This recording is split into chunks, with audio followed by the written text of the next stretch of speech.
Hi, I'm Roch Gaussoin, Extension Turfgrass Specialist at the University of Nebraska, Lincoln. Today we're going to discuss organic matter management on cool season putting greens.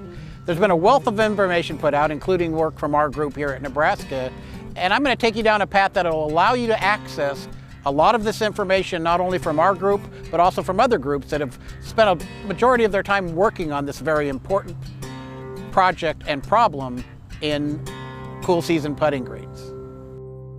My intent here is to provide this information for bedtime or winter reading when you just have a little bit of time on your hands and you can look at these online or on print them out and take a look at them. So that's sort of the direction we're going to go with this presentation today.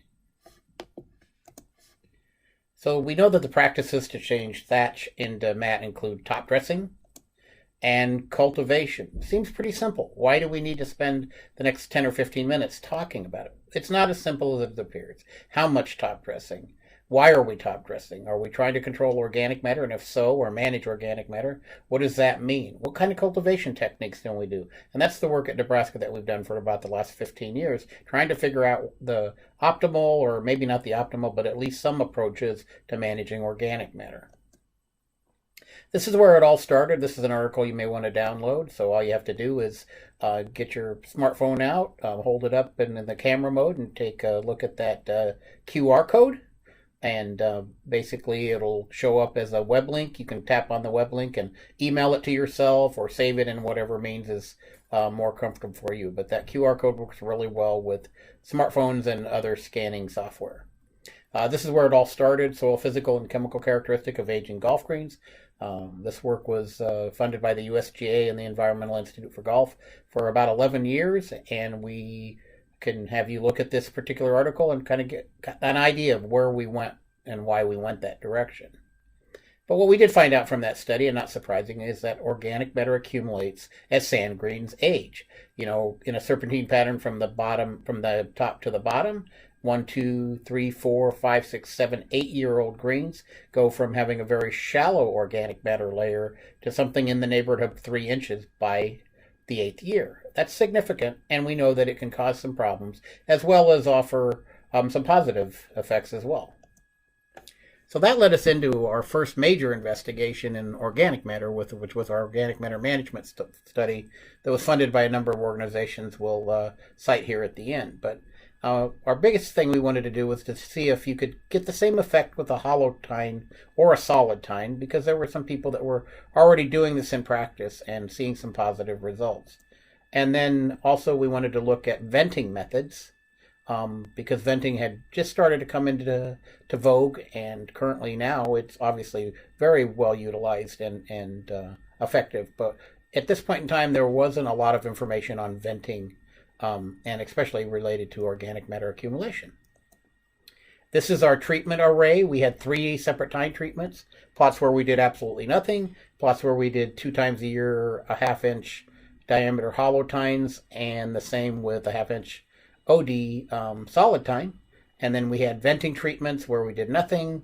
We used the planted air, the hydrojet, the bayonet tine, and the needle tine. And that needle tine was it set up in a quadratine setup with pencil tines. So we had all possible combinations of these and 180 treatments on 2 different locations over 2 years. And the thing we want to make very clear is all treatments received the same top dressing quantity, 22 cubic feet per 1,000 square feet per year, but different frequency. And that's the important qualifier right now. And just for those of you that use different measurements, a cubic foot equals 100 pounds of dry sand, and a cubic yard equals 2,700 pounds of dry sand. The reason we equilibrated these was to identify differences among those cultivation treatments that were not confounded, is the term that's used, with the sand. A lot of the work that was previously done showed that something like core aerification or other aggressive treatments reduced organic matter, but in almost all cases, they didn't adjust for top dressing in the quote-unquote untreated plots. So we wanted to determine if it was the cultivation causing the response. And here we're going to summarize it really quickly, much like the rest of this presentation, but no differences among green ages. This is after 2 years of the same treatment on the same plots, 180 plots. No differences between green age except for higher percent in the older greens, because we had our 2 locations were greens of different age. So that, that's not surprising. And then no differences among venting methods. We're going to talk about that green age thing again, but so the venting didn't really change even if you did nothing, the organic matter. And then there was no interactions, meaning the presence or absence of solid hollow or no tines with the venting did not, they were mutually exclusive of each other. And then finally, this was the thing that was really kind of a shocker. In year one, we found that doing nothing had higher organic matter than solid and hollow were not different. Well, now we see after 2 years that the solid, hollow, and tining treatments were not different. And so you say, well, certainly that can't be true. But remember, we did not modify the sand quantity. Bottom line is every plot got the same amount of sand regardless of treatment. So this is what that data looks like. Across the bottom, you see none, core, and solid, and on the y-axis, you see the percent organic matter. And essentially, all the plots were under 2.4, and they were not statistically significant from each other. So the tine effect was not significant 2 years after the treatments were started. Once again, remember, all treatments receive the same top dressing quantity. So that's the qualifier. So we definitively proved that you could do absolutely nothing and get the same effect on organic matter, or solid and hollow were not different. It's not that simple, however. So let's take a quick look at why there were no differences. When we punch a hole or pull a core, almost the immediate response of the plant is to grow roots in that perfect environment. High relative humidity, good moisture, and lots of air, and roots love air. So basically, if you punch a hole, you're going to get more root growth in there, whether it's a solid tine or a hollow tine, even when you backfill them with sand. So we did some other data that we're not showing here that showed that, yeah, certainly there was an increase in organic matter in the hole that eventually equilibrated to what it was before you started with the coring or the tining or the no treatment at all.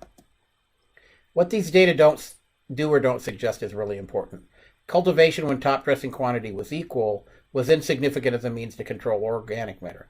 Certainly not a recommendation to not cultivate, because a superintendent must use whatever tools they have at their disposal, whether it's solid or hollow, whether it's deep tine, whether it's different tine types, whether it's solid versus hollow, whether it's the small diameter coring tines, whatever, to ensure sand is making it into the profile and not in the mower buckets, because clearly the sand was the driving force in managing organic matter.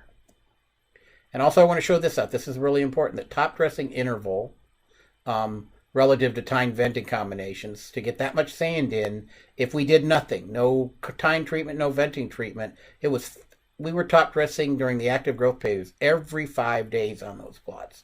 If we did solid and hollow tines with no venting treatment, it was about 7 to 14 days. And then solid and hollow with a venting was 14 to 18 days. So when you throw all of these into the equation, basically what we're telling you is if you want to get that much sand into the profile, cultivation is necessary, and choose your tools based on what you have on your disposal. This is all covered in this article here. Once again, scan that QR code or take a picture of it and scan it later, but you can get this article. Normally you would have an access fee, but we've made it available to you on our website. Just to follow up on that, the trend towards solid tine aerification is real. A lot of superintendents have been practicing and been pleased with it, but we have found out that based on practice, some of the superintendents found out that they could and discovered that they could get more sand into the profile if they aerate with solid tines prior to, put the top dressing sand down first and then went over it with solid tine aerification. Once again, here's a QR code for that described more in detail for a nice article that was put out by the USGA in the Green Section Record, and there's the link. Our next phase of our work was a national survey, and we wanted to see if we could, for lack of a better term, model what was going on in these profiles and what it had to do with organic matter. So we went out to 117 golf courses. The superintendent or one of the staff had to fill out an extensive survey of all their practices. We took environmental data, we took topography, we did pretty much every possible data that we could imagine on there. We ended up with over 1,600 samples, more than 1,600 samples that we analyzed organic matter for. What was interesting is we asked the superintendents to predict what they thought they had versus what they actually had. And in a lot of instances, here's a huge data set, looks like a lot of scatter, but for the most part, superintendents grossly overestimated how much organic matter they had. And why is the disconnect? Well, construction values are based on volume ratios. An 80-20 is essentially 8 buckets of sand and 2 buckets of organic material. Excuse the typo there. But organic matter, when we measured in the lab, is reported as a percent from a lab analysis measured by weight. So, for example, a 3.5% organic matter that you would get back from a lab and multiply it by 10, the lab had actually reported a 35 grams of organic matter per kilogram of soil. That's the technical measurement there. So at the end of the day, it would be easy to see how somebody would think, well, I started with 20%. Certainly that's not going to go down, and in fact it does based on the measurement technique. Strong effect of green age. So the older the green, the higher the organic matter, and as we've already shown, as the green ages, the depth of organic matter goes higher. We'll mention a little bit later why this is probably not as a strong effect as we think, because the age effect could be misleading. When we look at these samples, we took them all, we removed the green living tissue, left the thatch, left the verdure, it's what's called the verdure, and as the mat depth increases as greens age, then an older sample would have more organic matter based on a set 3-inch. This is the first time I started to think that we are probably sampling incorrect, and others not even coinciding with this work came up with the same conclusion. And they've come up with some reasonable methods that are better than simply going to a set depth.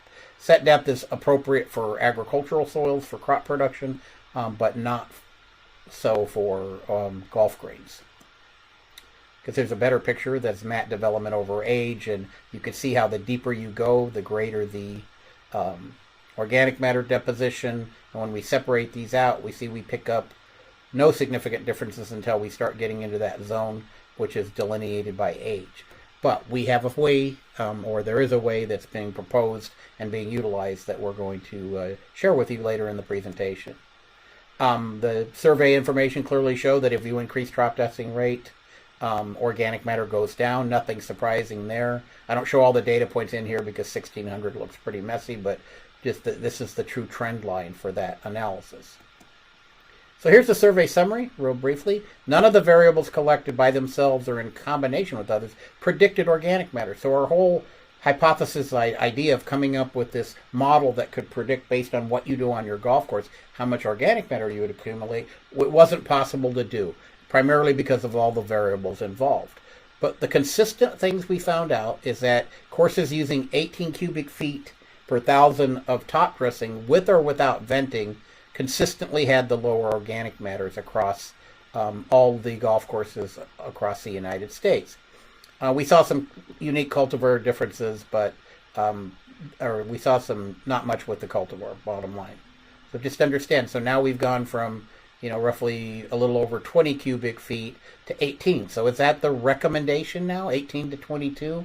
Well, for years we were recommending that as sort of minimums to apply based on our survey work.